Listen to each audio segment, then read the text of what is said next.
The CEO's morning was always the same. Black coffee, black car, black suit, and a black heart numbed by years of ruthless decisions. He didn't believe in kindness anymore.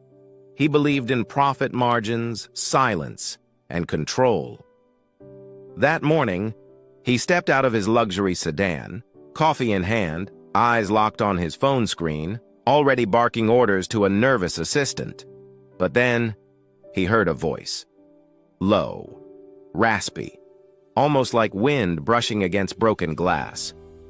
"Daniel," the homeless man whispered. The CEO froze. His hand shook. The coffee slipped from his grip and exploded onto the pavement, brown liquid spreading like blood. His face turned pale, like all the color had been drained in one breath. "What did you say?" he asked, voice trembling, eyes locked on the ragged figure sitting by the wall. The man was thin, his skin leathery from years of sun and suffering, but his eyes burned with something familiar. "I said your name, Daniel," he repeated. "You don't remember me, but I remember everything." Silence fell heavy between them. Daniel stepped back. His security moved forward, but he raised a hand to stop them. He looked again, really looked, and somewhere buried under the dirt and time, a face emerged from memory. His heart pounded like a war drum. "It can't be." "Matthew," he whispered. The homeless man smiled with sadness, not joy. 20 years, brother," he said. "You left me for dead when the fire started. You ran. I stayed. I saved her. But I lost everything else." Daniel's knees buckled, but pride kept him standing. He hadn't heard that name in decades, not since the night their family home caught fire, when he'd escaped through the back door and never looked back. His younger brother, barely 17, then had vanished in the chaos. Everyone said he died. He let them say it. He needed them to say it, because the guilt of knowing he didn't go back, it would have ruined the empire he later built. And now, here that guilt was, breathing, shaking, and whispering his name through the mouth of a ghost he tried to forget. "Why now?" Daniel asked, voice cracking despite the $1,000,000 suit. "Why come to me today?" Matthew coughed weakly. "I've been following you for a while, not to hurt you. I just wanted to see what kind of man you became, and I heard your daughter's sick." Daniel's eyes went wide. "How do you know that?" Matthew pointed to a wrinkled newspaper on his lap, his daughter's hospital photo on the front page. "I still remember how to save lives," Matthew said softly. "I learned after the fire. I know what she needs." Daniel couldn't take his eyes off the notebook in Matthew's hands. It wasn't fancy. It was torn at the edges, some pages stained, others faded from time, but each line inside it was written with care. "Where did you get all this?" Daniel asked, voice low. Matthew looked down at the book with quiet pride. "From people who had nothing but still knew how to heal. I met an old man once, retired nurse. He taught me pressure points. Another woman, a refugee, taught me herbal salves for fever. You'd be surprised how much kindness lives in the forgotten corners of this city." His tone carried no bitterness, only memory. Daniel looked away, his throat tightening. He'd spent years believing that the past was best left buried. But now the past sat across from him on a broken crate, offering a solution not for money, not for glory, but for love. "Why didn't you ever come find me?" he asked, almost in a whisper. Matthew shrugged. "You were gone, and I figured maybe you needed to be. You were always the one with ambition, Danny, the one with dreams too big for our small world. I didn't want to pull you back into it." He gave a faint chuckle. "Besides, what would I have said? Hey, remember me? The brother you left behind in the fire?" There was no accusation in his voice, just truth. Daniel felt like the air around him was thickening. Every breath was harder than the last. He had fought off takeovers, lawsuits, scandals, but this was something he couldn't fight. This was pure. This was love that never turned to resentment. "You saved Mom," he repeated, the words like glass on his tongue. "She was calling for me, and you stayed." Matthew's smile faded. "She thought you were right behind me. She kept looking at the door even as the smoke closed in. I told her you'd come. I believed it too." He paused. "But when the roof started falling, I realized you weren't. And I didn't hate you for it. I was just sad." The ache in Daniel's chest grew sharper. "You don't understand what that night did to me," he said. "I ran, yes. But I was a boy. I thought I'd come back with help. I got lost. Then the house was gone. I thought you were gone. I couldn't face the guilt, so I turned it into drive. I built an empire to drown the silence." He laughed bitterly. "And it worked. Until today. One word from you, and it all cracked." Matthew looked at him gently. "Then let it crack. Let it break. Sometimes broken things are where light gets in." He didn't know when he started crying, but the tears came silent and steady. People walked past on the street, some glancing. At the strange scene, a billionaire in a tailored suit crouched beside a homeless man with a notebook. But no one understood the storm unfolding. "Tell me what you need," Daniel said. "A home, money, doctors, anything. I owe you a life." Matthew looked confused, almost uncomfortable. "Danny, I didn't come for any of that.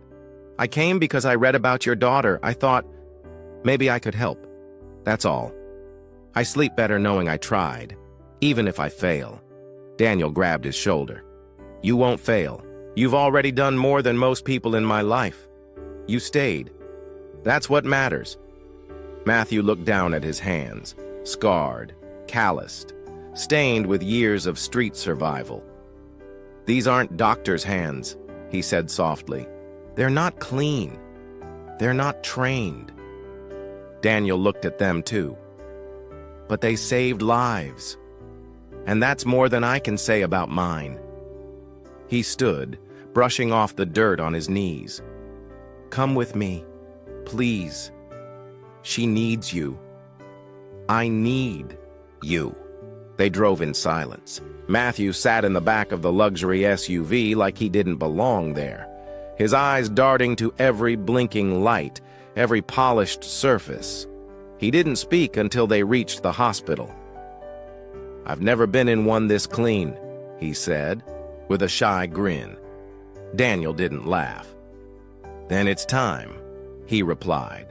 "Time the world sees the man I tried to forget, but never could." They walked through the automatic doors, side by side, two brothers, one in rags, the other in riches, linked by blood, fire, and something deeper, forgiveness. Inside the ICU, Daniel's daughter Layla lay pale and still, machines breathing for her, a tangle of wires at her bedside. Her mother sat quietly nearby, eyes swollen from nights without sleep. When she saw Daniel enter with a stranger, she stood. "Who is this?" she asked gently but firmly. Daniel looked at her, then at his brother. "This is Matthew. He's family, and he's here to help." There was confusion in her eyes, but also hope. Hope that someone, anyone, might bring a miracle. And Matthew, with all his quiet dignity, stepped forward. He didn't touch anything. Not yet. He simply sat beside Layla, watching her breathe. "What's the diagnosis?" he asked. Daniel's wife hesitated. then explained. Rare immune reaction. Standard medicine isn't working. Her fever won't break. Matthew nodded, slowly, absorbing it all. Does she dream? He asked softly. Daniel frowned. What? Sometimes, when the body is silent, the soul whispers, Matthew said. I want to talk to her, just for a minute. The room went quiet, but no one stopped him. He leaned forward, whispering words no one else could hear, old lullabies, stories from their childhood, things only blood remembers.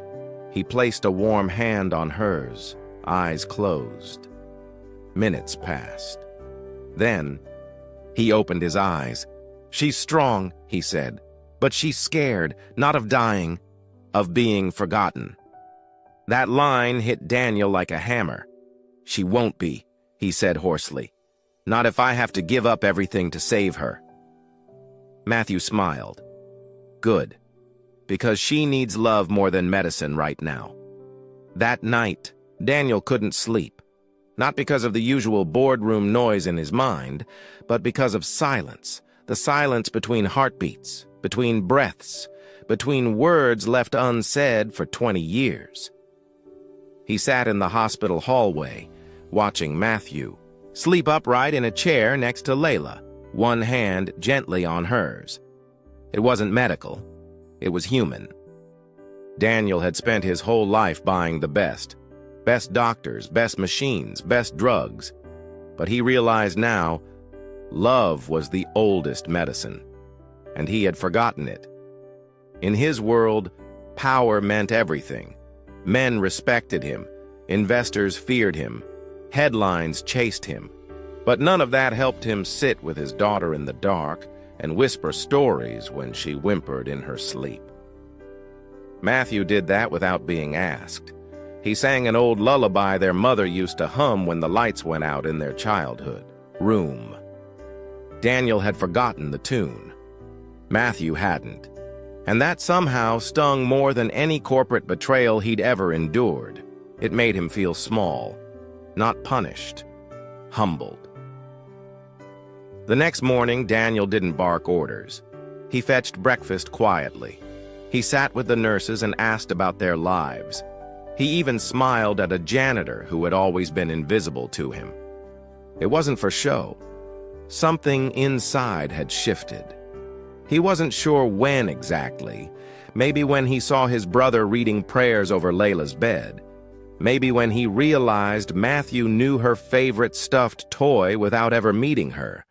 But it happened. The moral armor he'd worn for decades, cold logic, ruthless ambition, was cracking. He walked out into the hospital garden and called his assistant. "Cancel all my meetings," he said. The assistant stammered, "But sir, the Singapore merger—" "Let it go," Daniel cut in. "It means nothing to me now." He hung up and looked at the sky, as if seeing it clearly for the first time. For a man who once believed time was money, he was finally learning that time is presence, and that presence is love. He sat on the bench, closed his eyes, and for the first time in years, he prayed.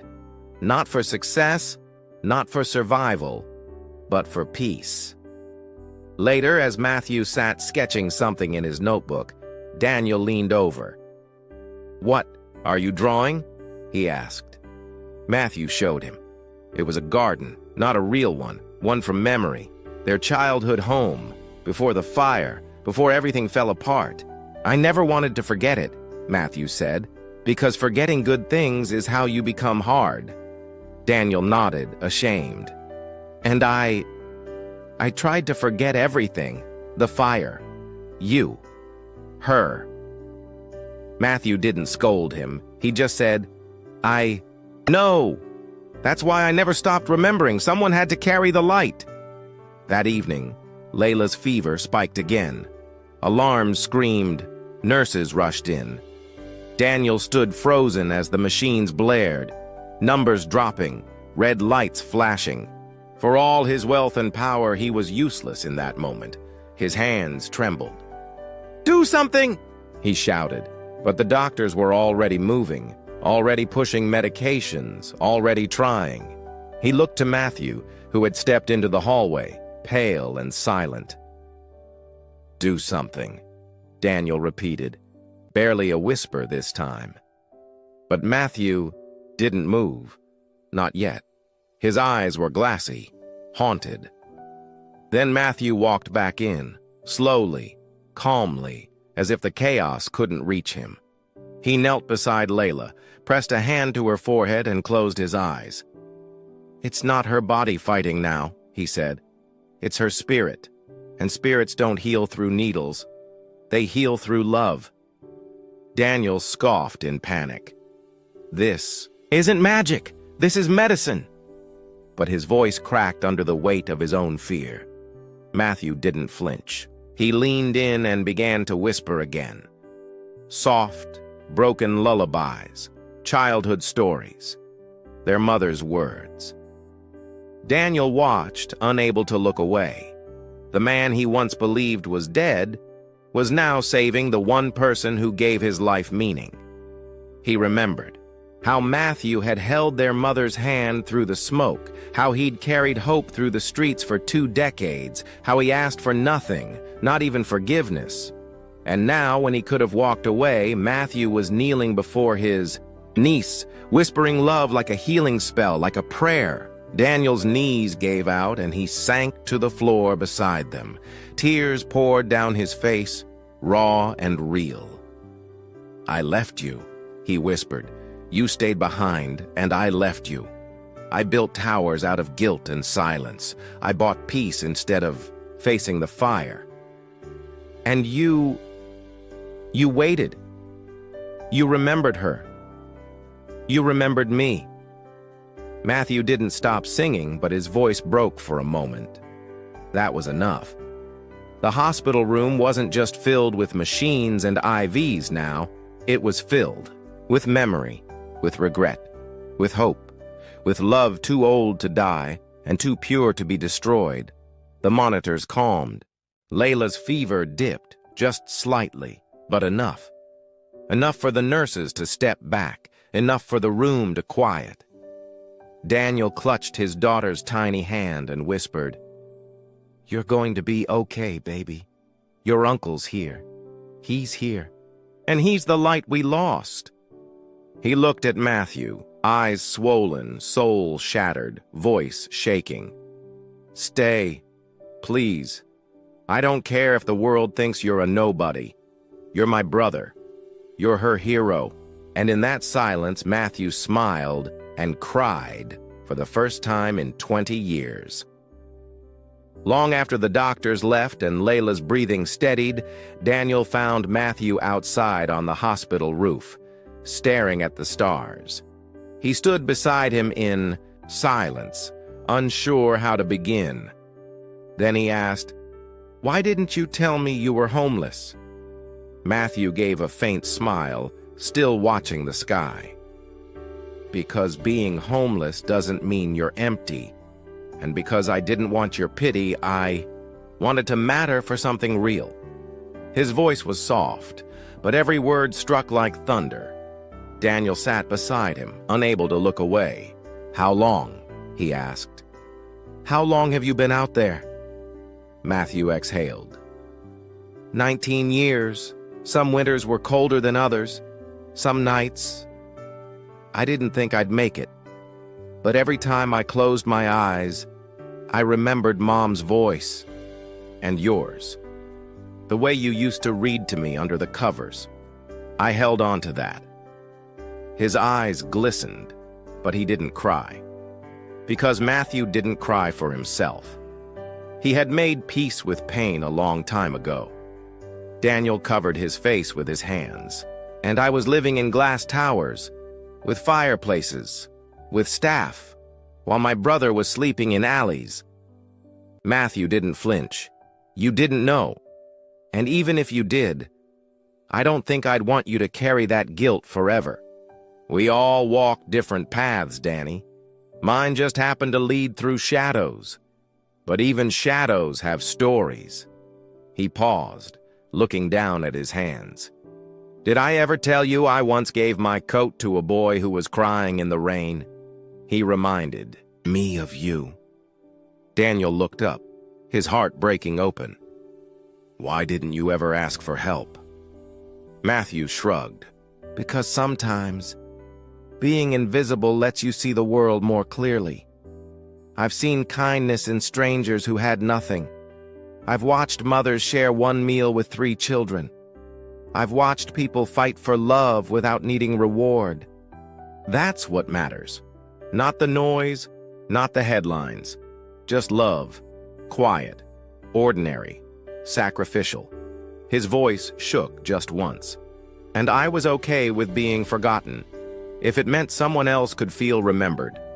A lump rose in Daniel's throat. "You gave everything, and we never even said thank you." Matthew finally turned to him. "I never needed thank you. I needed to believe it wasn't all for nothing." Silence followed, but not the kind that hurts, the kind that heals, the kind that honors everything unspoken. Daniel placed a hand on his brother's shoulder. "It wasn't. I swear to you, it wasn't. You saved her. You saved me. And now it's my turn to carry you." When the doctors hinted at moving Layla to a different hospital due to capacity, Matthew stood up so fast his chair crashed to the floor. "She's not going anywhere," he said, his voice low but firm, steel beneath softness. The staff exchanged glances, unfamiliar with this version of him. Daniel opened his mouth to intervene, but Matthew raised a hand. "I may not have a suit or a title, but she's my blood, and I will fight for her like I fought for myself through every freezing night, so no one's moving her unless I say so." A young Noor tried to explain policies, but Matthew stepped closer. "Let me tell you about policies," he said, his voice cracking with fire. "Policies left me on the streets. Systems forgot I existed, and you know what? I survived. But she won't. Not if you shuffle her like paperwork. She's not a file. She's a little girl who paints stars on the ceiling when no one's watching." His fists were clenched, trembling, not with rage, but with fear. Fear of losing the one good thing in his broken world. Daniel watched in awe. This was not the brother he abandoned. This was a man forged in fire, rising not to destroy, but to protect. "Let him speak," Daniel said, standing beside him. "Whatever he wants, we do. No questions." The room went still. Authority recognized innocence. And for the first time in years, Matthew wasn't a shadow in the corner. He was the shield, the one who stood between sickness and safety, not because he was asked, because love made him unbreakable.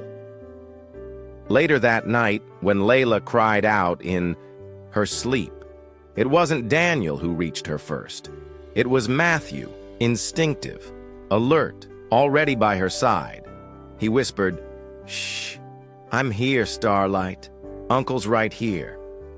He held her hand and looked at the window, ready to fight any storm that tried to enter. It wasn't just about keeping her alive. It was about giving her a world where love showed up and stayed, no matter how heavy the world became. And Matthew would carry that weight alone if he had to. Daniel sat on the other side of the room, tears running down his face. He finally understood. Strength isn't loud. It's the man who hasn't slept in days but still sings lullabies. It's the man with no roof who becomes someone's shelter. It's the brother who was abandoned, but came back anyway, not to punish, but to protect. And Daniel, for once, felt proud, not of his money, not of his empire, but of the man he once called weak, who turned out to be the strongest soul he'd ever known. The hospital room had grown quieter over the past few days, but inside Daniel, a storm raged louder than ever. Every sound Layla made, Every sigh, every murmur was a reminder of how close he came to losing everything. And yet, she was still here. Because of Matthew, because of the man he left behind in flames and silence. Daniel sat beside his daughter, holding her hand with one and an old photograph in the other. A photo of two little boys in a yard before the fire, before the fall. He walked outside where Matthew was cleaning up empty coffee cups near the vending machine, always doing the unseen things. "I owe you," Daniel said, the words foreign in his mouth, not just for her, for everything, for surviving what I should have faced, for loving when I chose to forget. Matthew didn't stop moving. He just smiled quietly and said, "You don't owe me, Danny. You owe yourself the truth."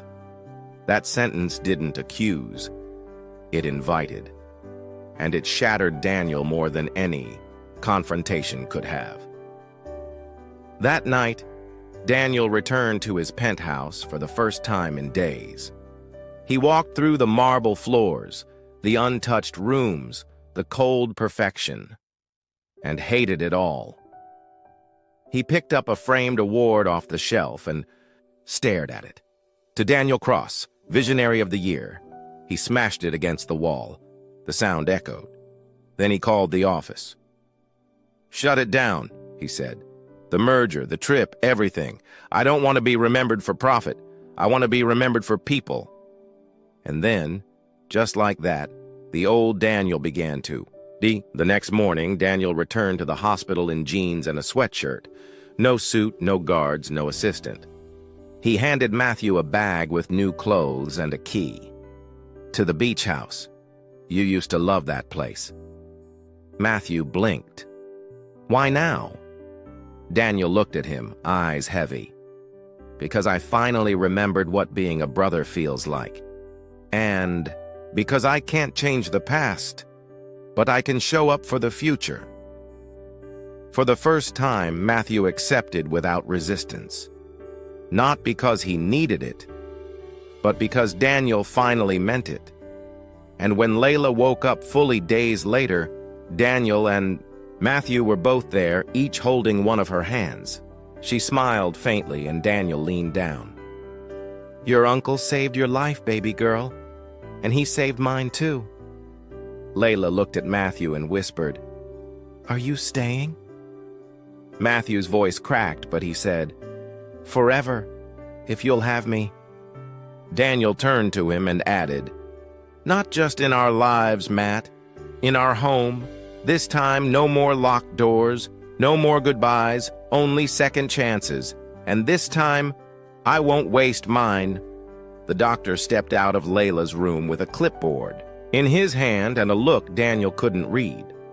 Matthew stood, alert, his body tense as if he were bracing for impact. "We ran new scans," the doctor said slowly. "There's a complication.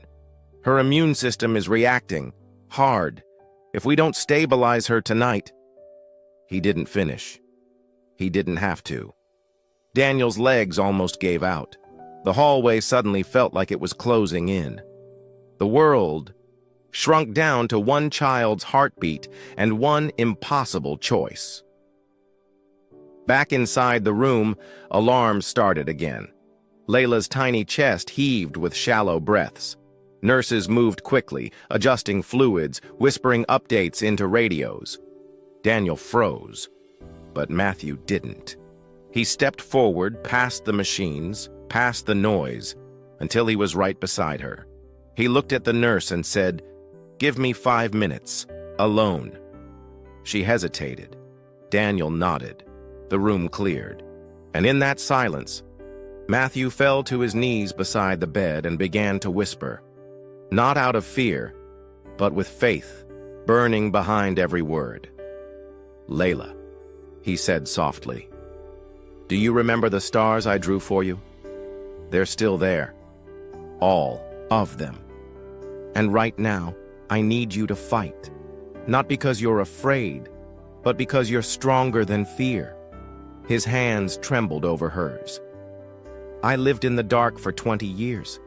But you were my light before I even met you. You made me believe I still had something worth coming back for. So if you're tired, lean on me. I'll carry the rest. Just don't stop shining."